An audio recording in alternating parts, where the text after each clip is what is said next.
Welcome to New Release Review, part of the Movie Friends podcast. Today we're talking about The Boy and the Heron from 2023, directed by Hayao Miyazaki. We will be discussing spoilers throughout the entire episode, so if you haven't seen this movie, which why haven't you, go now. This could be your last chance. Please don't listen to this. Go watch the movie, come back and listen. Today, I'm joined by not just one guest, but two. From the What a Picture podcast, we've got Bryan and Hannah. Hello. How's it going, guys? Hey, Seth. How's it going? It's going pretty good. I was just telling Bryan before you came on that all of the times that he and I were talking about the movie, I never once thought like, oh, Hannah's joining us too. And then right before, I was plugging in my microphones and everything, I was like, wait, maybe Hannah's joining us. And then you did. Surprise! So, yes. So very, very cool. Very exciting. That's what I get for not being on film Twitter. Yeah. Social media. Yes. Film Twitter, film Bluesky, Letterboxd. You just show up unannounced. Yes. That's Surprise. Right. That's right. Before we get into the movie, do you guys want to just give the listeners a quick rundown of your show? Yeah, so we started in January of 2023. We are covering the Sight and Sound Top 100 Critics Poll, greatest movies of all time. Yeah, it's a mix of US and international, unlike the AFI list. We decided to do it because we hadn't seen a lot of the movies on the list and sort of wanted to track them down and expand our film knowledge. And so that's been a fun journey this year. We cover a movie this week. We're almost halfway done, which is exciting. Oh, and yeah, with the list. Yeah. So hopefully we'll be wrapping up by the end of next year. And then who knows what's going to happen next. Yes, we are still hoping to podcast after that, but we're also taking suggestions on what we should do. Okay. All right. Very cool. Very cool. Maybe you should tackle Letterboxd top 250 horror list. Well, that sounds like a terrifying idea. So my thing with horror is it needs to be better than it is scary. I agree. So Get Out, better than it is scary. Or I can't even think of another example. There are very few of them. Cabin in the Woods, better than it is scary. Yeah, I agree. So if I'm going to put myself through that, it needs to be for more than just freaking out at jump scares. Yeah. I'm a little less wimpy about it lately, but I don't try as hard. If I know I don't go just for the adrenaline boost. So I don't know how much of that. It's the that perfect. Letterboxd top 250 horror. Yeah. I don't know. Bryan, I'll have to look through the list and tell me if I'd enjoy any of them. Our top idea at this point is just picking one of Criterion's new collections from the month. Okay. And picking 4 movies from that and doing that. So I don't think that's cool. I'm not looking to start on another giant list. It's just a little bit of a break. Yeah, it feels like a giant, huge project. And if you could just take it a month at a time, that sounds really nice to me. So or take a director and go through chronologically, or take an actor and go through chronologically, which I want to watch all the Scorsese's from beginning to end again anyway. So because there's a lot I haven't seen yet. Yeah. And it's a great excuse to watch Goodfellas. Yeah. Again. Would we do a second Goodfellas podcast? Ooh, that's a good question. We could. Plenty to talk about. Yeah, or we could just re-release it and be like, oh, geez, we'll know. Right. Yeah. Right. If you did all Scorsese, you watch all of his movies, you watch Goodfellas last, and then that's your final episode, and then you're talking about Goodfellas with the weight of all of his films behind you. Seth. You want to come be our producer? I was just gonna say I'll take a producer credit on your next series. There you go. Our podcast makes no money, but that's okay. Hey, did you guys ever think that you'd see Hayao Miyazaki's not final film in theaters? Wow. Yeah, actually, I did. I was so geared up for this to be the last one, and for probably 2 years now, I've been telling everybody, this is my most anticipated film. I can't wait. And then the day it came out, he was like, actually, I got another idea already. He's like the Rolling Stones in their Yes. 300 different very last one ever reunion tours. Yes, absolutely. Aren't they doing another one in like Jamaica or Cuba or something? I think so. Real quickly, do you guys just want to give like a general sense of what you thought about the movie? Yeah, sounds good. So we had an interesting viewing experience because we have kids, and so we didn't get a sitter this week. So we actually went on separate nights this week to go see it. So I went first and Hannah went the next night. And so we couldn't like talk about it in between, which was very funny for this movie. And I'm glad you did the spoiler warning, up top, because they released this movie without any trailer, and it's just meant to be experienced in full without necessarily knowing a lot about it, which they can do because he's Hayao Miyazaki and people will go see it. Yeah. But it was interesting watching it by myself and having like no one to talk about it with immediately after, because it's a really just overwhelming movie. There's a lot going on. I quite enjoyed it. I thought it was really, really excellent. I have less mileage with Miyazaki than Hannah has.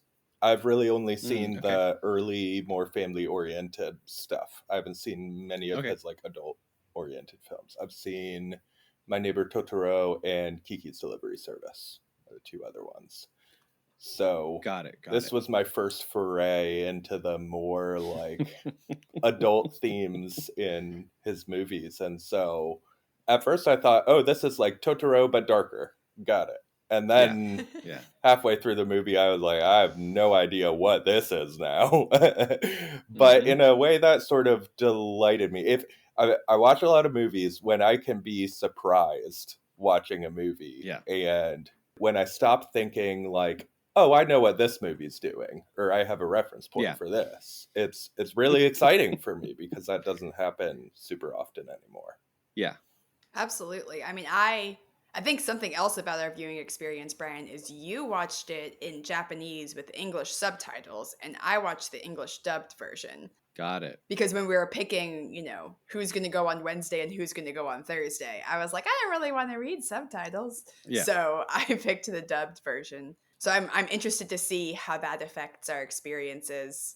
I don't know, Seth, which did you see? Yeah, I had like a really limited window to see it, and so I was forced to watch the dubbed, which is fine. I'm a very big believer in subtitles, obviously, but I'm also not going to shame people for going for the dubbed. I think it's two different experiences. One, you're immersed in everything that they're saying because you have to read it, and the other one, you're immersed in everything else because it's in your own language. So I did experience Robert Pattinson, Mark Hamill, Dave Bautista, Florence Pugh. It was star-studded.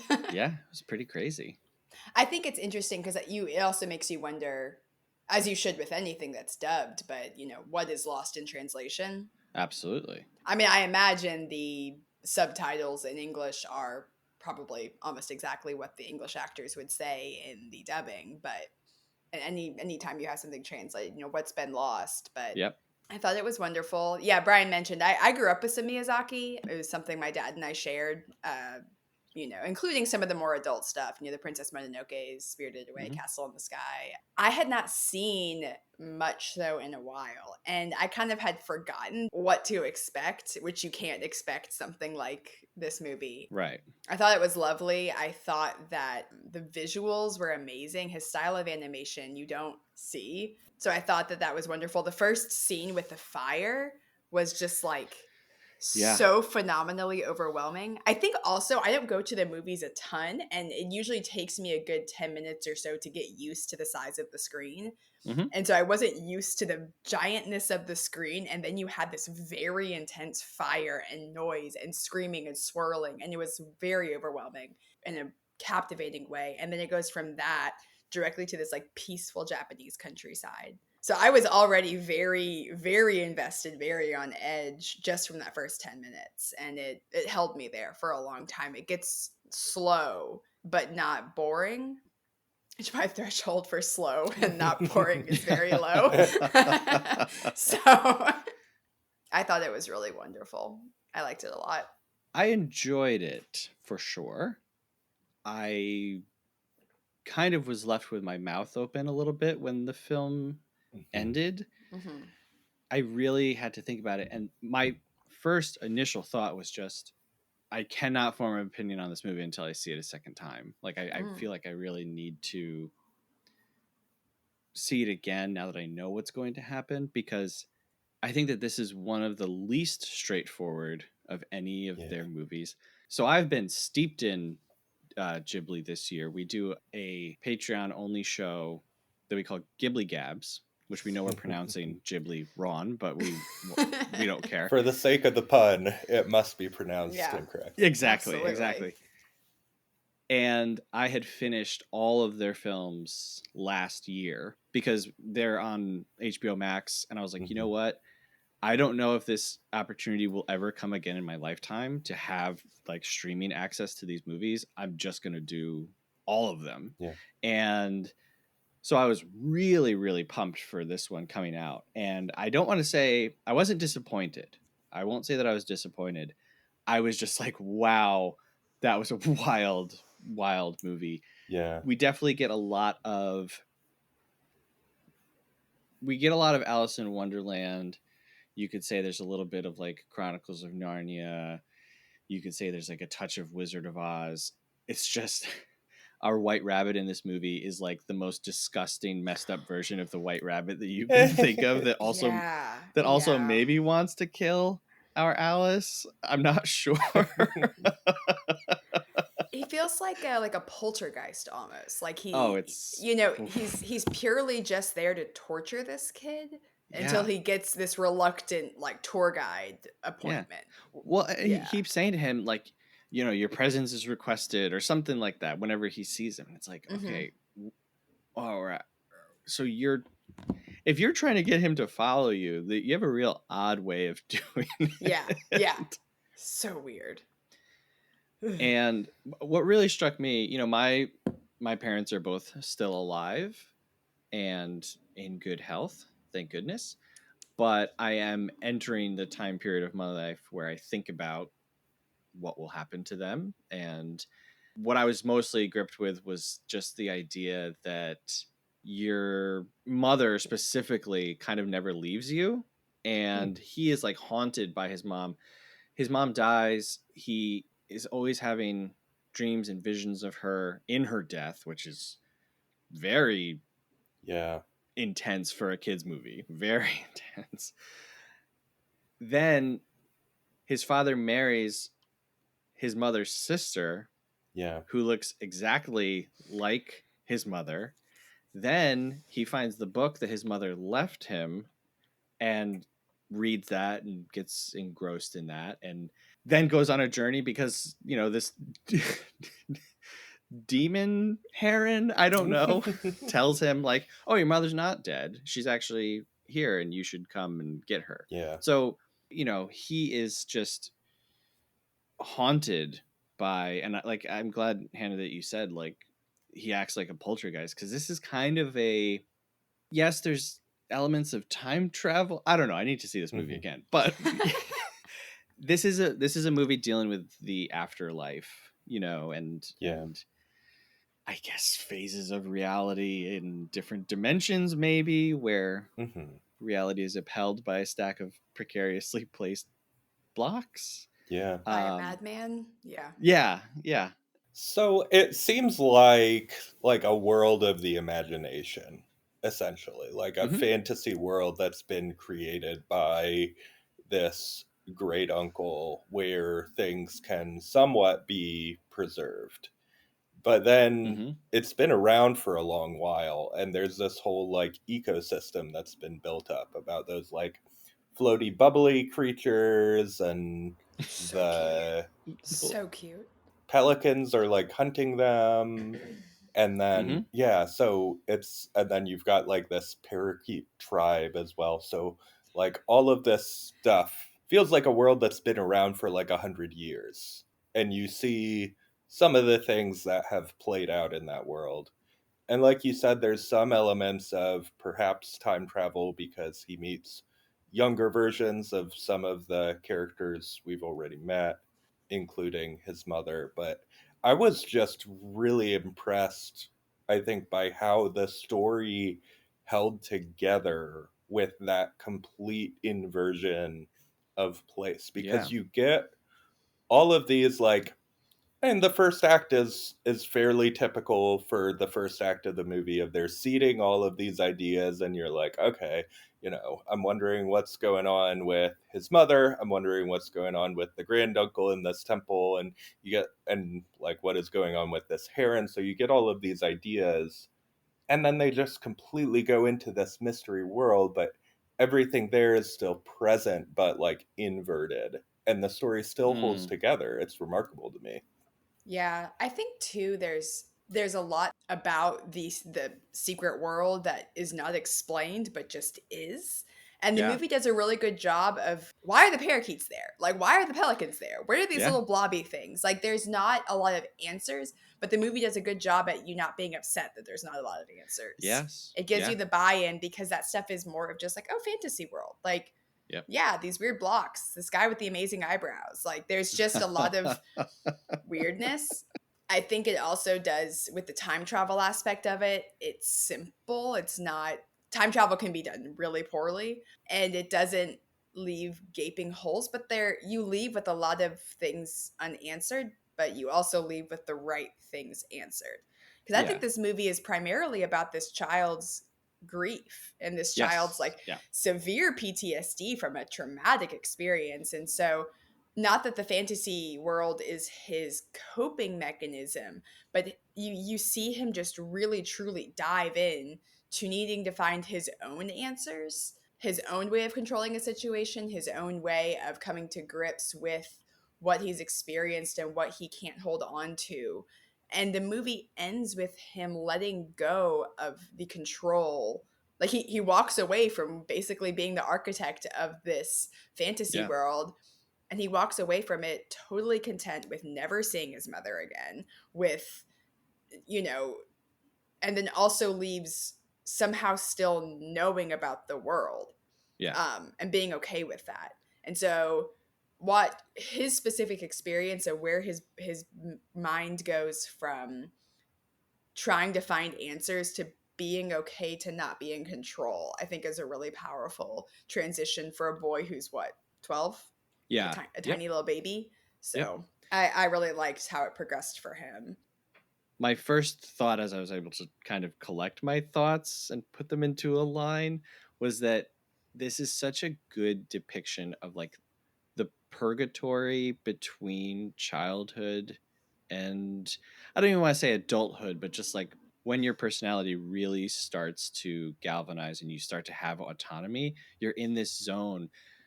The movie starts with, in the second or third year of the war, my mother died and we left Tokyo. And then it ends with 2 years after the war, we went back. We're in this in-between zone of his life as it was, and then what his life will be. And it's like, we were in the country for a little while, and how he kind of passes through, like this purgatory. And like you said, he kind of willingly gives up and gives in. And it's kind of not his choice, because his mother's like, hey, I got to go back, otherwise you're not going to be born. Yeah. But I find that to be very relatable. I think that this movie is very weird, very strange. And the first part of the movie, not including the fire, which I want to talk about the animation in that, it's a little boring. Like Hannah said, it's kind of slow. We're just seeing like the humdrum parts of this kid's life, and then he hits himself in the head with a rock. And is the blood is very graphic. I think this might be the most graphic blood apart from Mononoke that I've seen. And I was like, wow, they're really, holy moly. It's really upsetting. And I was like, this kid's got to get to a hospital. Yeah. It's very disturbing. Like Hannah said, he's very traumatized, very, very traumatized. And to see him act out in this way just to avoid going to school is really intense. We have evidence that what's happening is real. somewhat.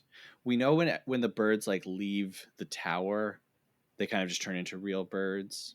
Mm-hmm. We know though that like they're missing because the dad is looking for them. So I don't think that it's as simple as Spirited Away, where you really have to question like what really happened. Like, Mm-hmm. because the parents just kind of come back and it's like, all right, now let's finish driving to our new house. And you're kind of left like, was this the daydream of a girl who's also in a period of transition, you know? So my question is, do you guys think that this happened to him, or was this in his mind? I think it happened because I agree. I mean, he obviously had like he's going through a mental health crisis of dealing with this trauma. He's also struck himself on the head, a lot of blood, probably hurt, all that. I did the same thing of like, okay, is he unraveling, which is understandable. But then I thought about the grannies. I love the grannies, first of all. These like seven little sweet old ladies, just like bound to the house forever in like a feudal state, but these sweet grannies. You can put one in your pocket. Yeah, I love it. Just get your little granny in your pocket. I think I realized it was real the first time when the grannies go looking for them and they're holding brooms. Mm-hmm. And for me, I'm like, oh, they've got weapons. Like in my head, I'm like, okay, so they know that something is going on. Right. Because there's little comments throughout the movies. There's little things about how, how his mom ran away for a year and then came back not remembering anything. Like there's just a lot of little things. And I think the first time that he goes and he talks to the pelican, that he gets covered in frogs and then he ends up back in bed. I think that's the first point where they're like, is this real or is this not real? Like, what's going on? The cover-up job, though, by the little grannies feels too convincing. Yeah. I don't know. I think it's real.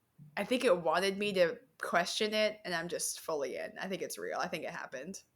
Yeah, it's real. Yeah. I think the grand uncle has created this world that he can still live in. There's enough like set up with him that explains like why this world exists that I feel like it's probably not. If it's a dream world, it's a shared dream world at least that other people can interact as well. Got it. I don't know. What do you think, Seth? Yeah, I'm not sure. I do think we didn't convince you just now. Goodness, getting covered with those frogs. I was like, am I on drugs right now? There are some intense, like horror-like imagery in this movie. Yeah. We know from a few statements that Miyazaki did intend for this to be semi-autobiographical. It's not 100% autobiographical, but his father and his uncle did own a war airplane like manufacturing company. So that whole thing with them like bringing all of the tops for the planes up the hill and storing them there. They said that Miyazaki's longtime producer, Toshio Suzuki, is supposedly the Heron, which is pretty funny because they don't get along. But he said he's like, ultimately, they do find some kind of a friendship, which I think is really, really funny. And then Isao Takahata, who is like the co-founder of Studio Ghibli, was the character of the great uncle was based on him. And when he died in real life, Miyazaki put off doing like all the stuff with him. Apparently he had a much larger role in the movie, and the way that they make films under Miyazaki, because there's different directors working in Studio Ghibli, they oftentimes don't have a script and they animate from start to finish so that he can adjust and like find the story as they go. And that's why a lot of the great uncle stuff really doesn't come up until towards the end, because in real life, Miyazaki was like mourning the death of his friend and like couldn't bring himself to bring this character in, which is just really upsetting. Very, very, very sad, and like adds a whole other layer to this. But then, Miyazaki fashioned Mahito after himself and bits of his childhood. So thinking of it like that, there are elements of other Studio Ghibli films in this where I don't think that they're trying to necessarily do callbacks, but they might be implying that these are elements from his own childhood that would go on to inspire him later on. Like one of the old ladies looks like Yubaba from Spirited Away. And I was like, what are they doing here? This is like, she looks very, very similar. Yeah. One of the old ladies looks like the Witch of the Waste from Howl's Moving Castle.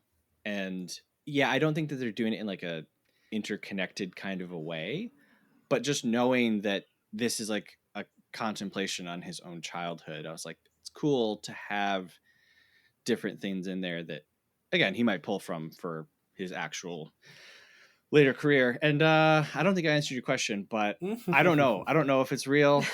Like I said, I think the evidence is there that it is, especially the ending. You know, just getting crapped on by birds is one of the most interesting things I've ever seen in the ending of a film. What a choice. What a choice. Especially in that Ghibli style Yes. or Ghibli style animation. Yes. I was just like, wow, we're really just, and I thought it would be like a one-off, like, oh, haha. And then no, like they just birds just keep pooping on them. Mm-hmm. And I loved the birds. It brought in two elements of every Studio Ghibli movie, which is flight and nature, and like our relationship to nature. But yeah, maybe the scariest birds since Hitchcock's The Birds. I don't know. Mm-hmm. Yeah. The use of parakeets was an interesting one. Yes. Yeah. Like pelicans, okay, parakeets. And I like that he chooses to free all the birds. Mm-hmm. I don't know. I think throughout this, you realize the suffering of both the pelicans and the parakeets. Like they were brought to this world with nothing to eat. They have to form these like very intense military type societies to survive. And they don't want to be there either. And so you kind of get that like from the dying pelican and midway through the movie. Oh my god. Yeah. And then that the boy chooses that he chooses to bury it. Like he chooses to like honor its death in that after hearing like the plight of not only him, this specific pelican, but their entire, species that exist in this world. And then kind of sees it again with the parakeets, even though the parakeets are like, they're kind of his oppression, like they're what he's fleeing from in so many ways. They're such a big part of like his fear in this world. He still is able to see their suffering. And again, for a boy so young, that's a really powerful thing to see. So I think that like he holds the door open just a little bit longer so they can be free, even though their last minutes in the fantasy world are trying to kill him. Yeah. I think it shows just this immense kindness that this boy is able to have. Yeah. I really appreciate his that. transformation, I really appreciated throughout the movie. So it seems like from the first half of the movie that he would want to pursue like being ruler of this fantasy world. Like real world sucks. He does not like it. His mother's in this fantasy world. Like there's a lot there, but then he recognizes the flawed nature of constructing something like this, and that the grand uncle has not really done a good job maintaining, like, this is not an ideal world. Right. And he realizes that he himself couldn't make it that, because he has that line about, he points to his scar and is like, there's the thing with the blocks having malice, and the grand uncle gives him blocks without malice, and he's like, no, I couldn't build your perfect world, the malice is in me, and like points to the scar. So there's this like recognition that escaping from reality is not the answer, because his own nature is flawed. Yeah. That's a really interesting and deep theme to bring in. For a kid. Yeah. Especially when most kids, Seth, you described it earlier as the purgatory between, childhood and adulthood, which is just adolescence, which kind of is its own purgatory. Oh, yeah. But, that's the time when you know everything and nobody understands you. And it's this universal thing of like, you're figuring yourself out and you have your own insecurities, but also like you're always right. So to be able, Bryan, to have the self-understanding to know that that's something not anybody should do, but especially you shouldn't do. You shouldn't be in charge. Like humans should not be in charge of, or one human should not be in charge of creating an entire world. None of us have the full like goodness to be able, or lack of selflessness to be able to do something like that. When whether your flaw is a malice or whether your flaw is self-glorification, or everybody has their reason why trying to create a world would really, really fail. Yeah, it was very interesting how he points to his own scar, which is something that he did to himself. And it doesn't feel like, oh, I need to solve this riddle with a clever answer. How do I get out of this responsibility that I don't want? Yeah. It's this like self-awareness that he has to like see within himself. And that's what's extremely advanced, yes, for a child character too. But not unbelievable. It's not like, oh, this is something that he is far too immature to experience, because you kind of see him progress towards that. I think he's a very serious kid. And again, like Miyazaki will tell us in 4 years how much of the lore around this movie is nonsense or not. And he'll be like, I just did that because I wanted to do that, whatever.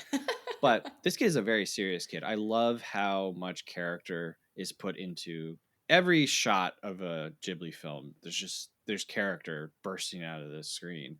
This kid puts his hat on extremely tight and makes sure that it's straight. When he goes to run to the fire, he comes back and gets dressed. Like what is that? You know what I mean? Like that's a very interesting, deliberate thing to show. And then he heads out. Like that was very, very interesting. But if it comes out that this character is based on Miyazaki's childhood, his own personality, and his own experience, it's pretty sad. It's pretty dark, and the level of self-awareness, but also like how he's a very determined, serious kid. I mean, that the bow and arrow that he creates for himself makes like goes and I mean, come on, I don't know how to do that. That's so cool. I loved when he's making basically glue out of like rice paste that he's making in his own mouth. But yeah, he's a complex character. He's a very complex character, and again, I want to see this for a second time, knowing what I know, and to hopefully pick up on more of those things. And he just wants to be left alone. Like, he doesn't want the aid of the old ladies when he's in bed. He doesn't want the Heron around. This is not a story about a Rapunzel type character where he's looking listlessly out the window, hoping for a friend, and then this bird comes along. He wants to be alone. Or really, I think he wants his mom. We don't even really, the interactions between him and his dad, he's not going to him for advice. He's not necessarily, and his dad is a nice, warm person. I don't think his dad is supposed to be portrayed as like a bad guy. Oh, you don't think so? I mean, I wouldn't call him warm. I think his dad is like a man with great wealth and power. I mean, he runs a factory during wartime. He's, his wife dies. He goes and marries and knocks up her sister. I think he's very like status driven. I don't know how to phrase that. Well, definitely. I don't think he's a nurturer. I think he loves his son. I think he has a very good idea of what his role as a father and husband is, and that doesn't make for a nurturer. But I do think so his reaction when he gets injured and I'm going to find the person who did this to you, or I'm going to drive you to school in a car to make everyone impressed by you. Yeah. He's a little misguided, but the love is there. Yeah. But nice and warm maybe isn't how I'd describe him. Yeah. Well, I mean, we don't see him like backhanding him, and he's like present in his life. But you brought up something that I wanted to kind of mention. It's the idea of not being bound by your blood and your family history. When he gets hurt, his father comes in. He says, "They're not going to do this to my own flesh and blood." At least they say that in the English version. I don't know. And the great uncle says to him, "No, it has to be somebody from my bloodline to do this." And so there's there's another layer of pressure put on him because, well, who is left in this bloodline then? You know what I mean? Like, and he kind of breaks away from all that. And a lot of Miyazaki's stuff is meditating on where Japan was in World War II and post World War II, and his own responsibility with, the things that you create. Are you creating them because they're good? Is it because of money? Like, what are your motivations? And so I loved that too. This movie is great. It's really, really good. I just think it's so odd. And if you're listening to the show for the first time, trust me, I watch odd, strange movies all the time. That doesn't mean that they're not odd and strange. You know what I mean? Like, Yeah. I hate when you get someone who's really into movies and they're like, oh, that's not that weird. And it's like, no, it is weird. Like, you're not cool by diminishing that it is weird. Don't tell me Doesn't like Santa weird make it Sangre. better? Yeah, like Yeah. that. It is purposefully odd. Yeah. So, what did you guys think with the opening scene with the fire and the animation changes? Like, how was that? Yeah, I mean, immediately impressive and overwhelming. Yeah. Made me really glad to see it in a theater. This is the first Ghibli movie that I've seen in theaters. You know, I was trying to think if I've seen anything. You know, I've seen CGI animated stuff, but like hand animated things like this in the theaters, I'm not sure that I've seen a whole lot. We saw Loving Vincent in the theaters, which is like Oh yeah. painted. Yeah. Every frame was painted. Yeah. About Vincent Van Gogh. That would be really interesting. That would be a cool one to see. Yeah. It was just really, it was impressive viewing like hand painted art in that way. And the fire sequence at the beginning is immediately overwhelming. And that's the way they do heightened natural reality, similar to the way that like water works in My Neighbor Totoro, is just so impressive. I've never seen anything like it. I think this movie is filled with, oh gosh, this diminishes it, but like shots I want to make my computer wallpaper. Sure. You know? Sure. So like this, the one that I think of the most is when he's going to meet his granduncle architect, and he goes first in the big yellow trapezoid, and then across the hall with the open hall with the arches. Yeah. And you just see this like yellow, and he's just walking. Beautiful. Like there's so many gorgeous shots, or the way the greenery first is when they go to the country estate. But the fire, it's been a long time since I've seen anything other than Totoro and Kiki's Delivery Service, which doesn't have fire. Yeah. I'm trying to remember if I've seen, surely I have, in other Ghibli films. Ghibli. I keep every time. Yeah. Ghibli. I had to think about it again. Fire in this animation style is fascinating. It's just like little stripes of that bright orange, and the way they did the smoke and the swirling. And I think it's also, you hear his panting voice as he runs in a way where it like echoes. It's kind of like how it sounds with these headphones on. It echoes everything out, or muffles everything except for his panting voice and his footsteps and his words he has to say to keep himself running. So the visual and the is overwhelming, and the sound is very isolating. I can't express the feelings it made you feel, but it was just so intense with very little warning, and then immediately goes to a calm scene. But the calm isn't like absent of the same type of trauma you were experiencing from the fire, because the calm was when you're learning that he lost his mother and they're moving away. His whole life is changing, and you're sitting in the like dealing with it stage where he's just like, this thing is happening to him and he has no control over it. And so you're sitting there with him in his powerlessness. So good. I'm gonna start crying. I loved it. Yeah. It is, like Bryan keeps saying, it is overwhelming. Like, I think a lot of this movie is very overwhelming. You mentioned the hallway, and then the great big foyer with the pillars, and the opening sequence it's very upsetting, and the fire almost melts the world around him. Like, even as he's running through the streets, some of the people's faces are becoming like warped and like not melty, but like if you took an old Polaroid and like put a flame to it, like they become like stretched, like distended. And I was like, "Ooh, this is very intense." Probably the most fire scenes that we get would be Howl's Moving Castle. We do get a lot of fire in that.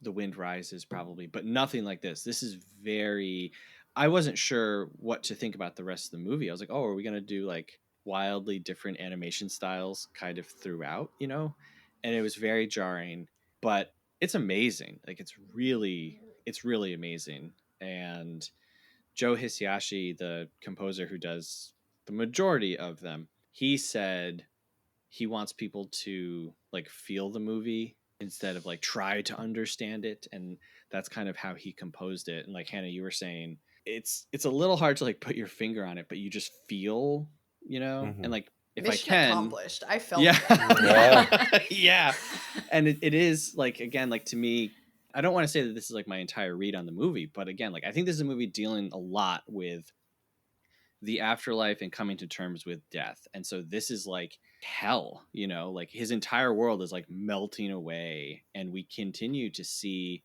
visions of his mother like suffering, like on fire, which is extremely upsetting. But how does a child grasp with those ideas? And ultimately, I think we come to a place of exuberance and joy and color with the birds all leaving, everyone kind of reuniting. We start with a very fearful, painful, dark interpretation of the afterlife and death, and then we come to a place of kind of rebirth and reunion, and he just ends in a much better place, even though the whole tower is like crumbling and falling apart, and he has to say goodbye to that thing that he's experienced. But can I make one more or an argument for that the fantasy world is fake? Ooh. So I think it's real, but I'm gonna make an argument that might be fake. I was gonna say, I was confused for a second. I was like, wait a minute. No, it's an argument against. I still think it's real, but so his mother's superpower or ability in this fantasy world is that she controls fire. Yeah. That she uses fire as her superpower to save the little white blobbies and to travel around, all these things. And so it's almost like her son's saving her, or her ultimate fate, death by fire, actually wasn't a death because she already controlled fire. Yeah. So it kind of, the thing that defeats her becomes the thing that she now can control. Right. So that feels like a pretty intense coping mechanism. I still think it's real. He redirects what happened into Mm-hmm. Wow, yeah, that's a really good point. But I still think it's real. Which, if it is real, which it is, it just means that her death wasn't as traumatic as it was because she controlled fire in the past world. Right. Yeah. Yeah, the white blobby things. What did you guys think about that? They were so cute. Love them. What are they called? So Wara Wara? Yeah. I think in English they call them like wawas or something. I can't remember. Okay. But you get this whole thing where you're introduced to them, and the whole spiral towards the sky was like, oh, this looks so good and gorgeous. Cool. And, they're turning into little balloons. And then the pelicans just go start eating all of them. And I was like, what? Yeah. So you guys have kids, and I have 2 kids. I have a 10-year-old. In your opinion, not director intent, not Japanese culture versus our culture and the different things that people consume. As you're sitting there watching this, are you thinking this is a kid's movie and this is a movie that I would show to my kids? Absolutely not. No, God, no. Our kids are 2 and 4. Okay. So very much not. We actually talked about this after watching Kiki's Delivery Service, because I feel like that's like the most childlike of them. I don't think our kids would get the animation style. They'd be like, can we watch Minnie Mouse now? Yeah. Like, Sure. I think the Wara Wara are adorable, but I think that's definitely for the adult watchers. It's kind of like the Ewoks. Like, there's something cute for the old people.